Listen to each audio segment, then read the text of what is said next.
सहाफ़ी अरशद शरीफ के कत्ल की जांच लाइ जोड़ियल फैक्ट फाइंडिंग कमेटी पीटीआई अगवाणनि मुराद सईद ऐं फैसल वावडा के 21 नवंबर ते तलब करे वरतो। बिन्ही अगवाणनि के सुबुतन सुदो एफआई इस्लामाबाद के हेडक्वार्टर्स में पेश थियण की हिदायत। मुराद सईद ऐं फैसल वावडा दावा कई हुई त अरशद शरीफ की हयाती के खतरो हो। फैक्ट फाइंडिंग कमेटी अरशद शरीफ कत्ल केस की जांच के सिलसिले में हिन वक्त दुबई पहुतल है।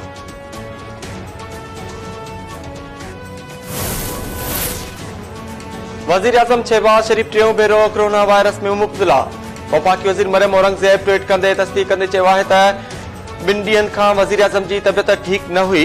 डॉक्टरनि के मशवरे से टेस्ट कराई त कोरोना पॉजिटिव आई। अवाम ऐं कारकुननि के वजीर आजम की जल्द सेहतयाबी लाइ दुआ की अपील। अगूणे सदर आसिफ अली ज़रदारी पारां भी वजीर आजम शहबाज शरीफ लाइ नेक ख्वाहिशन जो इज़हार। इलेक्शन कमीशन सिंध में मकानी चूंडू वरी मुलतवी करण बाबत फैसलो महफूज करे वरतो। सिंध हुकूमत एक भेरो वरी मकानी चूंडू 90 ॾींहनि लाइ मुलतवी करण की दरख्वास्त करे छॾी। तहरीक इंसाफ पारां मकानी चूंडू मुलतवी करण की मुखालफत। इलेक्शन कमीशन में सिंध अंदर मकानी चूंडू मुलतवी करण वारे मामले ते ॿुधणी। चीफ इलेक्शन कमिश्नर रिमार्क्स ॾींदे चयो त जेकॾहिं मकानी चूंडुनि में सिंध हुकूमत सिक्योरिटी फराहम करे नथी सघे त असां पंजाब खां नफ़री तलब करे वठूं था। मकानी चूंडू कराइण इलेक्शन कमीशन की जिम्मेवारी है।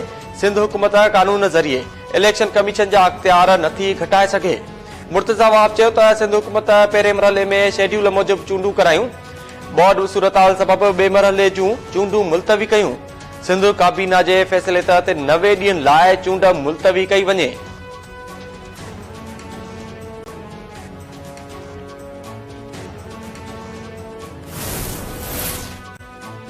सुप्रीम कोर्ट तोहिन इलेक्शन कमीशन केस में पीटीआई सरबराह इमरान खान, फवाद चौधरी और असद उमर के नोटिस जारी करे छड़िया।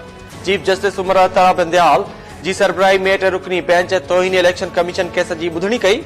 अदालत इमरान खान और बेन के नोटिस जारी कंदे इलेक्शन कमीशन जूं स्टे ऑर्डर खिलाफ अपीलूं ॿुधणी लाइ मुक़रर करण जो हुकुम ॾिनो।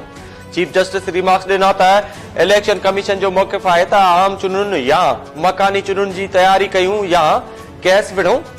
ईसीपी पारां मुख्तलिफ हाई कोर्ट्स में ॿुधणी हेड केसन के हिक ही अदालत में ॿुधणी लाइ मुक़रर करण की भी इस्तदा।